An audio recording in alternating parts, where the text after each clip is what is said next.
जय हिंद, नमस्ते। मैथमेटिक्स में आपका स्वागत है। आज हम ग्रुप इसमें जो हम पढ़ा रहे थे ग्रुप A1 A2 वीडियो दे चुके हैं। मतलब हम ग्रुप ए में जो percentage profit loss discount SIC है, ये 5 चैप्टर मैंने ग्रुप ए में रखा है। तो इस ग्रुप में ग्रुप A1 हो चुका है, ग्रुप A2 हो चुका है, ग्रुप A3 का वीडियो लेके आए हैं जो हर बार से डिफरेंट होगा। मतलब ये नहीं कि पिछले जो जिस टाइप का क्वेश्चन था ग्रुप A2 में या ग्रुप A1 में वैसा क्वेश्चन नहीं रहेगा। हर बार क्वेश्चन आपका चेंज होता रहेगा, ठीक है। तो ग्रुप A3 का हम देखते हैं परसेंटेज प्रॉफिट लॉस डिस्काउंट और SIC का क्वेश्चन। पहला क्वेश्चन है कि चावल की कीमत 3 रुपये किलो से चावल की कीमत 3 रुपये प्रति किलो से 4 रुपये प्रति किलो बढ़ गई, लेकिन व्यय में कोई परिवर्तन नहीं हुआ। चावल की खपत पर प्रभाव ज्ञात करें। देखिए, खर्च में कोई परिवर्तन नहीं हुआ, ठीक है। हम इंग्लिश में बोल दे रहे हैं कि price of rice increased from 3 रुपये पर केजी टू 4 रुपये per KG, but there is no change in expenditure, find the effect on consumption of rice. मतलब जो खपत है उस पर प्रभाव क्या पड़ेगा। तो बात यह है कि भाई बात ऐसा है कि आपको पता है कि प्राइस इनटू कंजम्पशन क्या होता है। Price into consumption, price into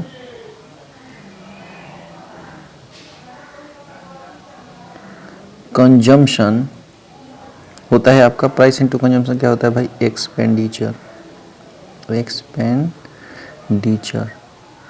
हम ऐसा बोल सकते हैं हिंदी में कि प्राइस मतलब मूल्य। हिंदी में ऐसा बोल सकते हैं कि भाई इसको लिखेंगे मूल्य। बात समझ में आया? ये आपका हो गया खपत, ये आपका हो गया खर्च। तो मूल्य जो बोल रहा है इसमें कि 3 से कितना हो गया भाई? तो 3 से 4 हो गया। तो हमको खर्च को बराबर रखने के लिए प्राइस का बिल्कुल उल्टा रखना पड़ता है कंजम्पशन को, और कंजम्पशन को बिल्कुल उल्टा रखना पड़ता है प्राइस को। तो अगर ये 3:4 में है और हमको चाहिए कि ये बराबर रहे, एक्सपेंडिचर अगर बराबर रहे, तो हम एक काम करते हैं कि एक्सपेंडिचर अगर बराबर रहे तो कंजम्पशन क्या करना पड़ेगा? 4:3 करना पड़ेगा। देखिए यहाँ पे 4 में 3 से गुना करेंगे, ये भी 12 हो जाएगा। ये 4 में 3 से गुना करेंगे, भी मतलब एक्सपेंडिचर क्या हो गया? बराबर हो गया। बात समझ में आया? तो 4 से यहाँ पे एक खपत पे क्या करना पड़ रहा है? 4 से 3 हो रहा है। तो एक बात बताइए कि जब खपत 4 से 3 होगा तो कितना का आपका कमी हो रहा है भाई? तो 1 का। कितने पे? 4 पे गुना 100। तो 4 से कट गया कितना गया? 25। 4 से कट गया कितना गया? 25। मतलब कितना गया भाई? 25%। तो एक बात बताइए कि इंक्रीज हुआ है कि डिक्रीज हुआ है? तो इसमें क्या होगा? तो डिक्रीज हुआ है, तो 25% का डिक्रीज हुआ है, तो हम ऑप्शन में डिक्रीज लगा देंगे 25%। नेक्स्ट आते हैं, यहां पे बोला है 800 रुपए में कोई लेख बेचने पर 800 रुपए में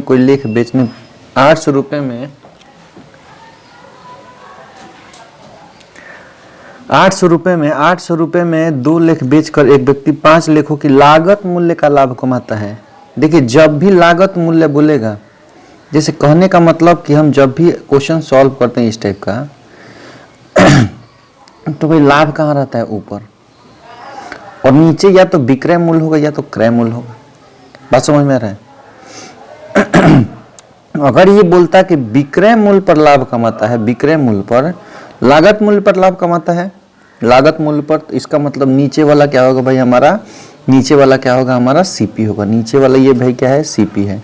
और यहीं अगर बोलता है कि विक्रय मूल्य पर कमाता है, तो नीचे वाला SP होता है। तो वहां पे हमको चेंज करना पड़ता है। लेकिन यहाँ पे जब भी आपका लागत मूल्य पे बोलेगा तो हमको कोई कुछ नहीं करना है, 5/2 लिख देना है, क्योंकि जब भी लाभ होता है आपका लागत मूल्य पे होता है।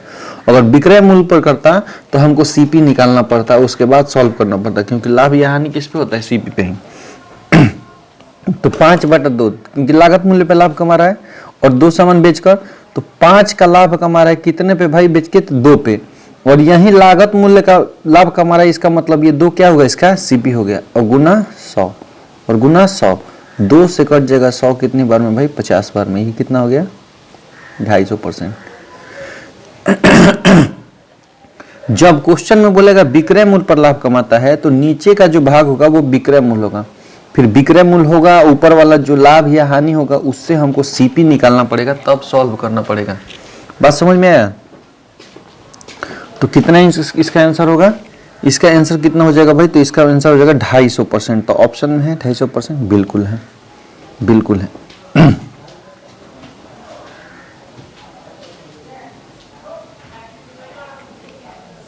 जैसे हम वो भी एग्जाम्पल देते हैं, इस पे तो नहीं हो पाएगा, हम एग्जाम्पल दे देते हैं जहां विक्रय मूल्य बोलेगा।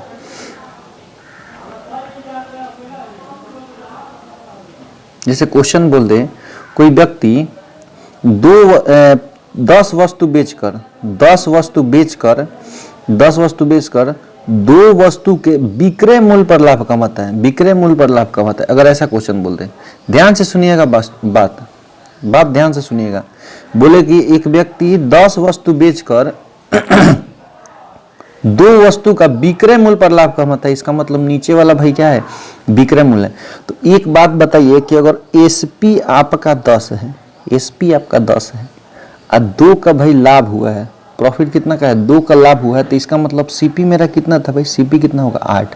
तो उस समय हम 2 और सीपी पे प्रॉफिट होता है तो 8 लिखते और गुना 100, 8 से 2 से 4 बार में, यहाँ 4 से ये 25 बार में। अब ये यहाँ पे ध्यान देना है कि यहाँ पे हम बोले थे कि विक्रय मूल्य पर लाभ कमाता है, तो हम 2/10 गुना 100 नहीं किए हैं। हमने क्या किया भाई कि ये नीचे वाला जब विक्रय मूल्य पर लाभ कमाता है बोलेगा तो नीचे वाला विक्रय मूल्य होगा, तो 10 अगर विक्रय मूल्य तो 2 का प्रॉफिट हो रहा है, इसका मतलब समान 8 का था।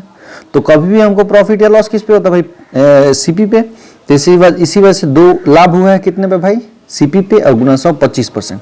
इसीलिए इस क्वेश्चन में जहां लागत मूल्य बोला था, जहां इसने लागत मूल्य पर लाभ कमाता है, इसलिए हम डायरेक्टली लिखते हैं 5/2 और गुना 100, आगे आपका 250%। नेक्स्ट क्वेश्चन, ये देखिए डिस्काउंट का क्वेश्चन लेके आए। इसके पीछे वाला क्या था आपका, प्रॉफिट लॉस का क्वेश्चन था, डिस्काउंट का क्वेश्चन लेके आए। इसमें बोल रहा है कि 25 an article is sold for 612 after successive discount of 25% and X%. If the mark price of the total of the article is 960, what is the value of X? X का value पूछ रहा है कि भाई 25% और X% के 25% और X% के 2 क्रमिक छूट देने के बाद एक वस्तु 612 रुपए में बेचा जाता है। यदि वस्तु का चिन्हित मूल्य मतलब मार्क प्राइस 960 है तो X का वैल्यू पूछ रहा है। भाई एक बात बताओ आप एक बात बताओ कि 25% का मतलब क्या है। तो 25% का मतलब बोलिए कि 1/4 है, 1/4 है। तो अगर हम मार्क प्राइस और एसपी की बात करें तो 4 अगर मार्क प्राइस होगा तो 1 का छूट दिए होंगे तो 3 में बेचेंगे। बस समझ में आया। और दूसरा बोल रहा है X% का छूट दिया है तो हम X% नहीं मानते हैं, इसको मान लेते हैं PQ मान लेते हैं। क्या मान लेते हैं? PQ मान लेते हैं। जो PQ का वैल्यू होगा वहां से निकालेंगे। क्वेश्चन में बोला है कि 960 रुपए उसका मार्क प्राइस है, 960 रुपए मार्क प्राइस है, बेचा गया 612 रुपए में।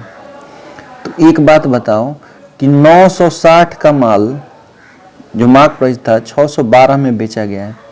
इसको कटाते हैं 4 से, 4 एकम 4 दूनी 8, 4 चौके 16, 0, 4 से 4 एकम 4, 4 5 20, 4 3 12, 3 से 3 8 24 80 बार में, और ये 3 से 3 5 15, 3 एकम 3। मतलब हम ऐसा बोल सकते हैं कि भाई यहाँ पे इनका अनुपात कितना आ गया 80 और 51 का। तो एक बात बताओ कि 4 में P से गुना करेंगे तो वो बराबर होगा 80 के।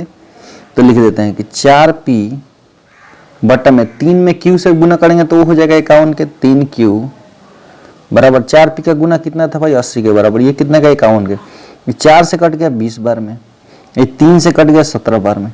तो एक बात बताओ यहाँ से, एक बात बताओ, नीचे लाते हैं इसको कि भाई P और Q का अनुपात क्या आ गया। तो बोलिए कि 20:17। कहने का मतलब ये है कि भाई 20:17 अगर ये है तो यही तो PQ हमको निकालना था, यही PQ निकाला था हमको। ठीक है, जो P आपका मार्क प्राइस है, SP आपका Q आपका सेलिंग प्राइस है। तो यहाँ से ये आया कितना भाई, तो बोले कि 20 से 17, तो कितना का डिस्काउंट दिया जा रहा है, 3 का। कितने पे दिया जा रहा है, 20 पे, अगुना 100। 20 से कट जाएगा 5 बार में, 5 15%, 15%। बिल्कुल सिंपल क्वेश्चन है ये, बिल्कुल आसान क्वेश्चन है। इसी टाइप से क्वेश्चन ये सॉल्व होगा। बात समझ में आ रहा है? आप इसको ऐसे ही सॉल्व कर लीजिएगा जैसा हमने लिखा है इसमें, देख लीजिएगा इसको ठीक से रिपीट करके वीडियो बार बार, जहां से ऑप्शन आ गया बी। नेक्स्ट आते हैं। देखिए ये क्वेश्चन या तो एलिगेशन पे बनाओ, इस टाइप का क्वेश्चन जो 12,800 की एक राशि अंशतः 15% प्रतिवर्ष तथा अंशतः 12% प्रतिवर्ष साधारण ब्याज पर निवेश की जाती है। यदि 3 वर्ष के अंत में उसे इतना ब्याज मिलता है तो 15% पर कितनी राशि निवेश की गई थी। A sum of 12,800 is invested partially at 15% per annum and the remaining of the 12% per annum simple interest if the total interest or at the end of 3 years is 5,085, then how much money was invested at 15% per annum। ध्यान से देखिएगा,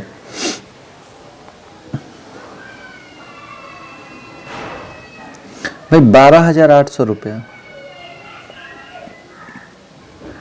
एक को 15 पे, एक को 12 पे, ये पर ईयर का इंटरेस्ट रेट है। हम एक काम करेंगे कि 12% अब प्लस 3% लिख सकते हैं इसको, ठीक है। हम बोलेंगे 12,800 पे केवल दोनों से 12% मिलता है, तो बताइए कि 12,800 का 12% मतलब 12/100 कितना होगा भाई, 2 से 2 0, 12/96, 12 24 और 9 33 की 3, 12 कम 12 3, 1536 रुपया ब्याज मिलता है। लेकिन ये 1 साल का ब्याज मिलता है, लेकिन ब्याज मिल कितना रहा है भाई, मिल रहा है 5,085 रुपया, वो भी 3 साल में। तो यहाँ से भी हमको 1 साल का निकालना पड़ेगा कि 5,085 रुपया मिल रहा है भाई 3 साल में। तो 1 साल में कितना मिलेगा था, 3 एकम 3, 3 छक 18, 3 नौ 27 और 3 5 15, 1695। तो हम चेक करेंगे, हमको तो भाई मिलना चाहिए 12% पे, अगर 12% पे ही मिलता तो कितना मिलता है, 1536 मिलता, लेकिन इसको मिल रहा है भाई 1695। चेक करेंगे तो यहाँ पे घटा लेंगे कि 1695 में से 1536 घटाने में, तो 15 में 6 गया 9, 8 में से 3 गया 5, 6 में से 5 गया 1, 159 रुपया ज्यादा मिल रहा है। क्यों? क्योंकि हम यहाँ पे 3% एक्स्ट्रा है।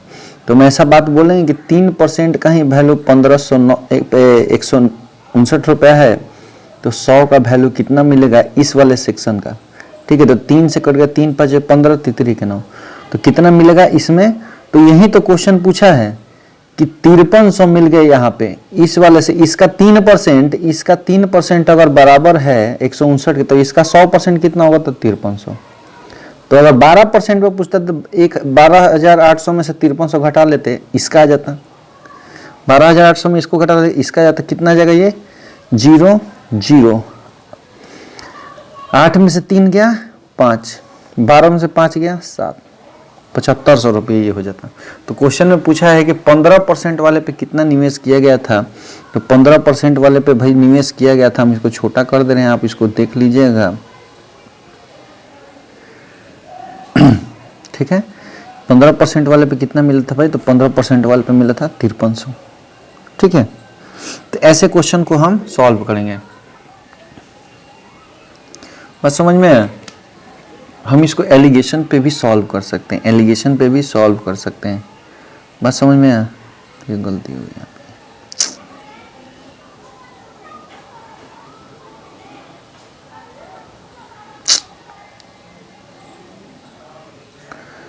यहाँ पे ये कितना था, गुना 53 था। यहाँ पे एलिगेशन पे कैसे सॉल्व करेंगे हम बता रहे हैं, देखिए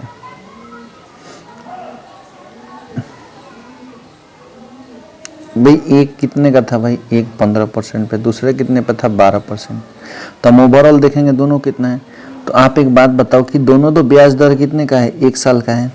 तो एक बात बताओ कि 5,085 रुपया अगर 3 साल में मिलेगा तो 1 साल में कितना मिलेगा, 5,085/3, और वो भी कितना मिलेगा 12,800 पे और गुना 100।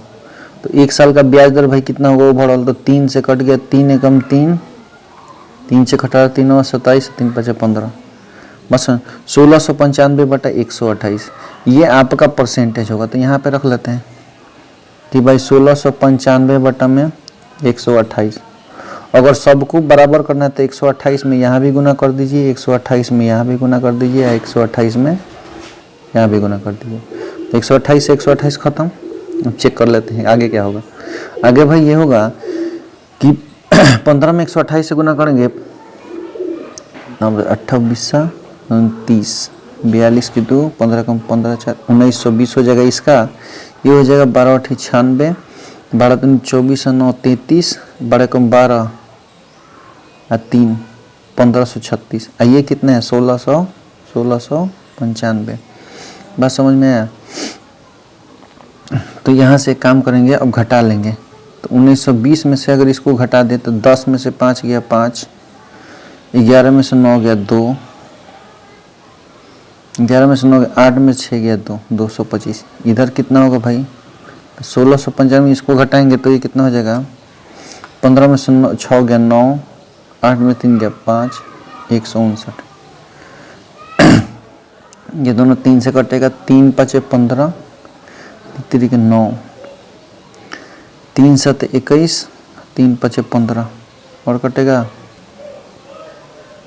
नहीं कटेगा। और बताओ कि ये दोनों 53 49 75 आ गया। तो हमसे तो पूछा था कि भाई 53 वाले जो था 15% वाला, तो 15% वाला कौन है ये वाला, मतलब 1920 वाला।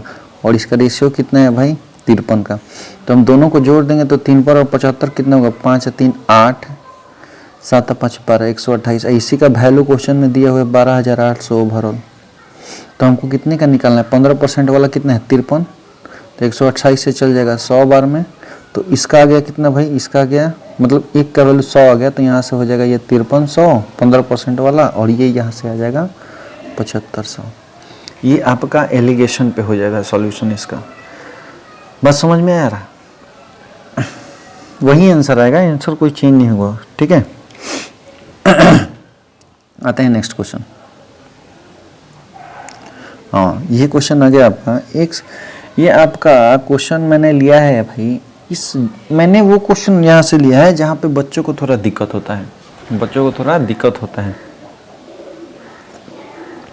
काहे कि क्योंकि एग्ज़ाम नज़दीक में है तो कुछ कुछ कंटेंट हम ऐसा देते रहे जहाँ पे दिक्कत होता है उसको। और आप वीडियो पूरा ठीक से देखिए, ठीक है।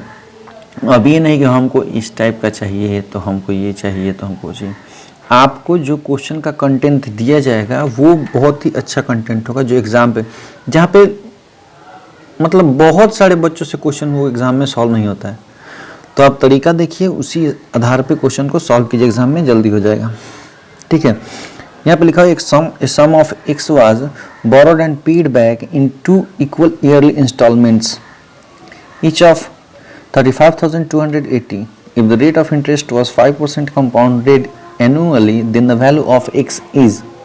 बोल रहा है कि 100 रुपये की एक राशि उधार ली गई और इसका भुगतान 2 बराबर वार्षिक किस्तों में किया गया। तो जिसमें प्रत्येक किस्त 35,280 रुपये की थी। ठीक है, यदि वार्षिक चक्रवृद्धि ब्याज की दर 5% है तो x का मान बताएं। ध्यान से देखिएगा कि भैया 5%, तो 5% वाले भैया को आपको पता है कि ये 1/20 होते हैं। तो पहले वाले साल में ये कितने होंगे, तो 20 से बोलिए कि 21 होगा। और 2 साल में ये कितना होगा, तो बोलिए कि 20 से तो ये भी 21 होगा, लेकिन बाद 2 साल का है तो पावर 2 होगा। ठीक है, लेकिन इसमें बात बोला है कि किस्त बराबर होना चाहिए। तो ये तो 21 का स्क्वायर है, तो ये भी तो 21 का स्क्वायर होना चाहिए। तो इसको स्क्वायर बनाने के लिए 21 से गुना कर देंगे तो ये तो बराबर हो गया। लेकिन ये भी रेशियो सेम होना चाहिए 20 और 21 का, तो यहाँ भी 21 से गुना कर लेंगे, यहाँ भी क्या कर देंगे 21 से गुना कर लेंगे। तो अब हम इसको सॉल्व कर लेंगे। ठीक है, तो एक बात बताइए कि हमने लिया कितना था भाई, तो ओवरऑल लिया था ये 21 में 20 से गुना करेंगे तो कितना होगा 420, और ये 20 का स्क्वायर कितना हो जाएगा 400। तो भाई हमने लिया कितना था, तो बोलिए कि सर आपने लिया था 820 रुपया। और हम लोग किस्त कितना का दे रहे हैं, तो पर ईयर किस्त कितना का दे रहे हैं, तो बोलिए कि पर ईयर सर 21 का स्क्वायर जो होता है 441 का यहाँ भी किस्त दे रहे हैं, 441 का यहाँ भी किस्त दे रहे हैं। तो हम सॉल्व कर लेंगे कि इसी 441 का वैल्यू क्वेश्चन में कितना दिया है किस्त, तो भाई 32,280 रुपये दिया है। किस्त का वैल्यू कितना है 32,280 रुपये।